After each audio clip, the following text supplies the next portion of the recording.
Climate Now, in collaboration with Copernicus.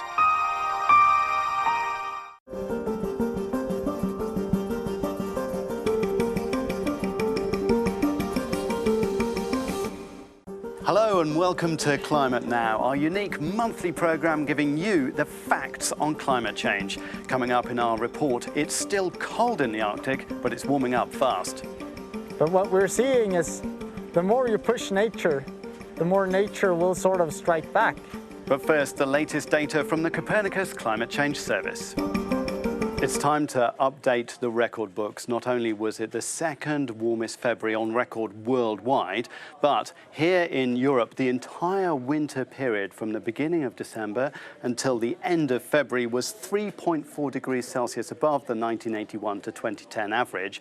And that makes it by far the warmest winter on record. Now, let's have a look at what's been happening on a global scale with this map of the surface temperature anomaly for February. We can see here the late summer in Antarctica was warmer than average. Over in Australia, it has been cooler than average. And up here in Europe, yes, milder, but also across Siberia and Central Asia, significantly warmer than average in February. Now, we can look at Arctic sea ice cover, which was down last month. Scientists have calculated that there are around 850,000 square kilometres less sea ice than you would normally expect for the time of year. And that amounts to about the same as the surface area of continental France and Italy combined. So let's zoom in on the location of our report, the village of Abisko in northern Sweden, a place where, because of climate change, the average annual temperature has passed from below zero to above zero. You can see on this chart, the annual temperatures have fluctuated since 1960, but gradually risen, and this is the zero line here. So what does that look like on the ground? Well, we sent our reporter Lindsay Rempel to Abisko to find out. It's winter in Abisko, Sweden. That means snow, ice, and temperatures that average around -15. This place looks like places north of the Arctic Circle usually do, frozen. But under all that snow are big signs of change. Keith Larson is a climate scientist, and he's here to make sense of it. Here we have a weather station where we've measured the temperature with a thermometer since 1913. But this tree is a thermometer, and all these trees are thermometers. Using historical data from trees and temperature readings that go back over 100 years, this weather station shows that Abisko is warming at least twice as fast as the rest of the world. Larson says this is because of feedback loops. As the snow and ice melts, it reflects less sunlight, making it melt faster. By 1989, with the exception of 2010, all years are warm years. So that doesn't mean it's not cold in the winter. This is still the Arctic, but we've lost our cold winters. In the tourism center in Abisko National Park, the entire exhibit is dedicated to the changes in the local landscape. Native plants and animals are under threat.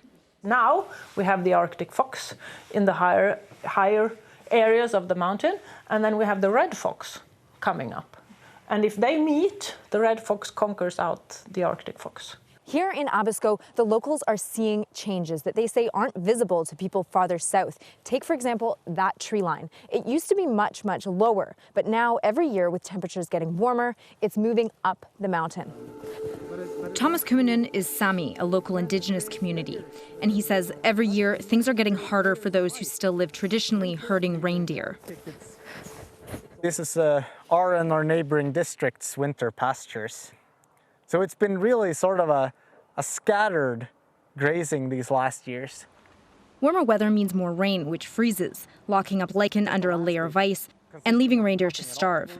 Thomas says some families this year have even corralled their reindeer and are feeding them by hand, even though they say it's not good for the animals. What kind of future do you see? A world of uncertainty. You know, when we ask our elders, like, how do you do when the winters are like this? How did you do? And our elders are like, we don't know. You see more insects. It's not today that Thomas worries about. It's how to save winter for the next generation and what a March day in Abisko will look like to them. You can read more about the changes in the Arctic and see all of the data presented in this programme on our website, euronews.com/climatenow. And I'll see you next time.